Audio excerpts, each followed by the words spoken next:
Hi అండి, నమస్తే. Welcome back to Swathi kitchen. నేను మీ స్వాతిని. ఈరోజు మన ఛానల్లో జ్యూసీగా బాదుషాలు ఎలా ప్రిపేర్ చేసుకోవాలో చూపించబోతున్నాను. ఈ ప్రాసెస్లో బాదుషాలు చేస్తే ఇంకెప్పుడు స్వీట్ షాప్లో కొనరండి, ఇంట్లోనే ఈజీగా చేసేసుకుంటారు. జనరల్గా బయట చేసే బాదుషాల్లో డాల్డా కలుపుతారు. డాల్డా వాడకుండా హెల్తీగా ఇంట్లోనే ఏ విధంగా ప్రిపేర్ చేసుకోవాలో ఈ వీడియోలో చూపిస్తున్నాను. ప్రాసెస్లోకి వెళ్దాం రండి. ముందుగా మనం ఒక మిక్సింగ్ బౌల్లోకి 2 కప్పుల వరకు మైదా పిండి తీసుకోవాలి. ఇందులోనే చిటికెడంతా సాల్ట్ వేసుకోండి. కొద్దిగా సాల్ట్ వేస్తే స్వీట్లోకి చాలా టేస్టీగా ఉంటుందండి. ఆ తర్వాతకి ఇందులోకి 1/2 టీ స్పూన్ కంటే కూడా కొంచెం తక్కువనే వంట సోడా వాడండి. ఇన్కేస్ వంట సోడా స్కిప్ చేయాలనుకునే వాళ్ళు ఈ ప్లేస్లో కొంచెం పులిసిన పెరుగైనా వాడుకోవచ్చు. ఇక్కడ నేను నార్మల్ పెరుగే ఒక 2 టేబుల్ స్పూన్ల వరకు తీసుకున్నాను. ఆ తర్వాతకి ఇందులోకి 2 టేబుల్ స్పూన్ల వరకు నెయ్యిని వేడి చేసుకుని వేసుకోండి. జనరల్గా బయట అయితే డాల్డా వేస్తారు కదా, డాల్డా హెల్త్కి మంచిది కాదు కాబట్టి ఇక్కడ నేను నెయ్యి వేసానండి. ఇలా నెయ్యి వేసుకున్న తర్వాతకి పిండికి బాగా పట్టించాలి. ఎక్కువ ప్రెస్ చేయండి, అప్పుడు పిండికి బాగా పడుతుంది. ఒక్కసారి మనం పిండి తీసుకొని ఇలా వీడియో క్లిప్లో చూపించిన విధంగా ముద్దలాగా అవ్వాలన్నమాట. ఈ విధంగా అయిన తర్వాతకి ఇందులోకి కొంచెం వాటర్ని పోసుకొని చపాతీ పిండిలాగా సాఫ్ట్గా కలుపుకోవాలి. ఈ పిండి కలిపేటప్పుడు మనం ఎక్కువ ఫోర్స్గా చేయొద్దండి. జెంటిల్గా జస్ట్ ఫింగర్స్ తోటే మనం సాఫ్ట్ డో వచ్చేంత వరకు కలుపుకోవాలన్నమాట. ఇలా సాఫ్ట్ డో వచ్చిన తర్వాతకి ఒక 30 నిమిషాల పాటు పక్క పెట్టుకోండి. ఆ తర్వాతకి పాకం ప్రిపేర్ చేసుకోవడానికి ఒక కడాయిలోకి 1.5 కప్పు వరకు షుగర్ తీసుకోవాలండి. అంటే మనం 2 కప్స్ వరకు పిండి తీసుకున్నాం కదా, దానికి 1.5 కప్ అయితే సరిపోతుంది అనమాట. ఆ తర్వాతకి 1/2 కప్పు వరకు వాటర్ పోసుకొని స్టవ్ని మీడియం ఫ్లేమ్ పెట్టుకొని పాకం అనేది ప్రిపేర్ చేసుకోవాలి. ఈ బాదుషాలకి పెద్దగా పాకం ఏం అవసరం లేదండి, కొంచెం జిగురు అయిపోతే సరిపోతుంది. జనరల్గా గులాబ్ జామున్ చేసుకుంటాం కదా, ఆ విధంగా వస్తే సరిపోతుంది అనమాట. ఆ తర్వాతకి ఇందులోకి కొద్దిగా ఇలాచి పౌడరు, కొద్దిగా నిమ్మరసాన్ని వేసుకొని స్టవ్ ఆఫ్ చేసుకుంటే పాకం అనేది రెడీ. ఇప్పుడు మనం ముందుగా కలిపెట్టుకున్న పిండి ఉంది కదా, ఆ పిండిలో నుండి కొంచెం పిండి తీసుకొని వీడియో క్లిప్లో చూపించాను కదా, ఈ విధంగా బాదుషాలాగా చేసేసుకొని చిన్న హోల్ పెట్టుకోండి, బాగుంటుంది చూడడానికి. సో ఈ విధంగా అన్ని బాదుషాలు చేసుకొని మూత కవర్ చేసుకొని పక్క పెట్టుకోండి.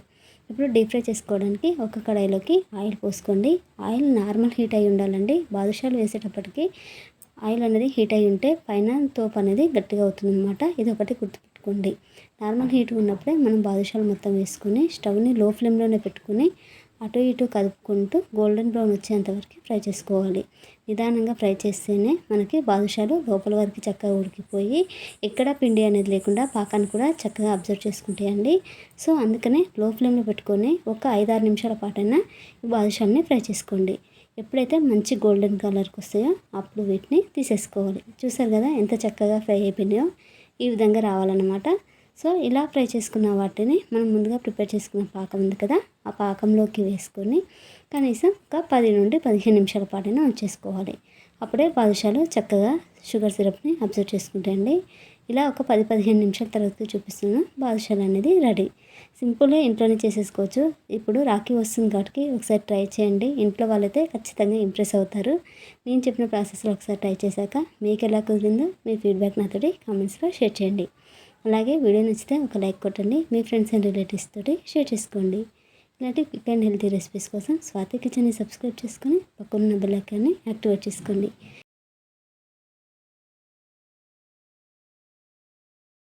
ఈ వీడియోలో బొంబాయి కరాచీ హల్వాని ఎలా ప్రిపేర్ చేసుకోవాలో చూపించబోతున్నాను.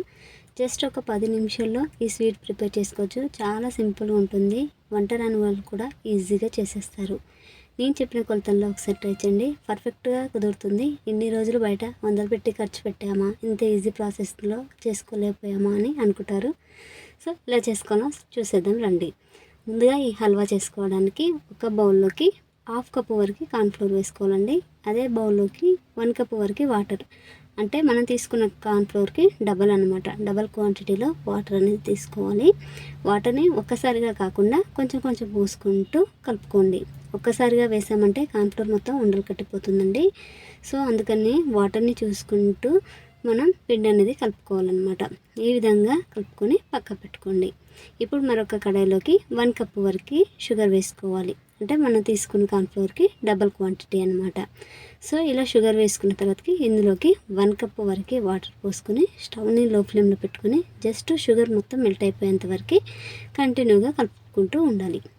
షుగర్ మెల్ట్ అయిన తర్వాతకి ముందుగా కలిపెట్టుకున్న కార్న్ఫ్లోర్ ఉంది కదా, కార్న్ఫ్లోర్ని ఒక్కసారి అడుగు భాగం నుండి కలపాలండి. ఇలా కలపడం వల్ల కార్న్ఫ్లోర్ చక్కగా కలిసిపోతుందన్నమాట, లేకపోతే అడుగున ఉంటుంది. సో ఇలా కలుపుకున్న తర్వాతకి మనం ముందుగా ప్రిపేర్ చేసుకున్న షుగర్ సిరప్ ఉంది కదా, ఆ షుగర్ సిరప్లోకి ట్రాన్స్ఫర్ చేసుకొని కంటిన్యూగా కలుపుకుంటూ ఉండాలి. ఇలా కలపడం వల్ల కార్న్ఫ్లోర్ అనేది ట్రాన్స్పరెంట్ అవుతుంది, కొద్దిగా జెల్లీలాగా ఫామ్ అవుతుంది అనమాట. సో వీడియో క్లిప్లో చూసారు కదా, ఈ విధంగా కంటిన్యూగా కలుపుతూ ఉండాలి. ఒకవేళ కలపకపోతే అడుగు పట్టేస్తుందండి, ఎక్కడికక్కడ ఉండలుగా ఉంటుందన్నమాట. సో ఈ విధంగా కలుపుకున్న తర్వాతకి ఇందులోకి కొద్దిగా నెయ్యి వేసుకుంటూ కలుపుకుంటూ ఉండాలి. నెయ్యి వచ్చేసి ఒక పావు కప్పు వరకు పట్టిందండి, అంటే మనం తీసుకున్న కార్న్ఫ్లోర్కి సగం అన్నమాట, సగం వరకు నెయ్యి అనేది పడుతుంది. సో ఈ విధంగా నెయ్యి వేసుకొని కంటిన్యూగా కలుపుతూ ఉండాలి. అడుగు పట్టనివ్వద్దండి, అందుకని స్టవ్ని లో ఫ్లేమ్లో పెట్టుకొని కంటిన్యూగా కలుపుకుంటూ ఉండాలి. ఇన్ కేస్ మనం స్టవ్ హై ఫ్లేమ్లో పెట్టినా లేదా కంటిన్యూగా కలపకపోయినా హల్వా అనేది అడగంటిపోయి ఉండల్లాగా తయారవుతుందండి. ఇది ఒకటి గుర్తుపెట్టుకోండి. ఎప్పుడైతే హల్వా కొద్దిగా నెయ్యిని రిలీజ్ చేస్తుందో అప్పుడు ఇందులోకి పించ్ ఆఫ్ ఫుడ్ కలర్ వేసుకోవాలి. ఆరెంజ్ ఫుడ్ కలర్ అయినా రెడ్ ఫుడ్ కలర్ అయినా పర్లేదు. ఆ తర్వాతకి ఇందులోకి పావు టీ స్పూన్ వరకు ఇలాచి పౌడరు, 3 టేబుల్ స్పూన్ల వరకు సన్నగా తరిగి పెట్టిన జీడిపప్పు వేసుకొని కంటిన్యూగా కలుపుకుంటూ ఉండండి. మనకి ప్యాన్ నుండి సపరేట్ అయ్యేంత వరకే కలుపుతూనే ఉండాలండి. ఈ విధంగా వీడియో క్లిప్లో చూపించాను కదా, ఈ విధంగా కొద్దిగా మనకి జెల్లీలాగా రావాలన్నమాట. జెల్లీలాగా వచ్చి నెయ్యి రిలీజ్ అవుతూ ప్యాన్ నుండి సపరేట్ అవ్వాలి. ఈ లాస్ట్ స్టేజ్ అనేది చాలా ఇంపార్టెంట్ అండి. ఇన్ కేస్ మనకు కొంచెం ఎక్కువ అయిపోయినా కూడా గట్టిగా అవుతుంది, రబ్బర్ లాగా సాగుతుంది అనమాట. సో వీడియో క్లిప్లో చూపించిన టెక్స్చర్ వచ్చిన తర్వాతకి దీన్ని ఒక నెయ్యి రాసిన బౌల్లోకి ట్రాన్స్ఫర్ చేసుకోవాలి. ఇలా ట్రాన్స్ఫర్ చేసుకున్న తర్వాతకి గరిటెతో కానీ లేదా స్పాచులతో కానీ ఈవెన్గా స్ప్రెడ్ చేసుకోండి. ఇలా స్ప్రెడ్ చేసుకున్న తర్వాతకి సన్నగా తరిగి పెట్టిన డ్రై ఫ్రూట్స్, మీ దగ్గర ఏ డ్రై ఫ్రూట్స్ ఉంటే ఆ డ్రై ఫ్రూట్స్ వేసుకోవచ్చు.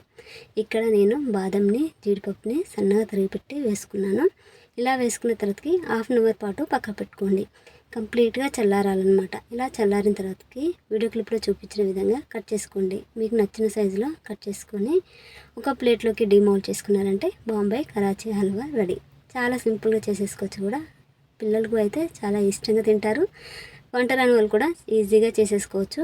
ఇప్పుడు రాఖీ వస్తుంది కాబట్టి ఒకసారి నేను చెప్పిన ప్రాసెస్లో ట్రై చేయండి. ట్రై చేశాక మీకు ఎలా కుదిరిందో మీ ఫీడ్బ్యాక్ నాతోటి కామెంట్స్లో షేర్ చేయండి. అలాగే వీడియో నచ్చితే ఒక లైక్ కొట్టండి, మీ ఫ్రెండ్స్ అండ్ రిలేటివ్స్ తోటి షేర్ చేసుకోండి. ఇలాంటి క్విక్ అండ్ హెల్తీ రెసిపీస్ కోసం స్వాతి కిచెన్ని సబ్స్క్రైబ్ చేసుకొని పక్కనున్న బెల్ ఐకాన్ని యాక్టివేట్ చేసుకోండి. Thank you for watching friends.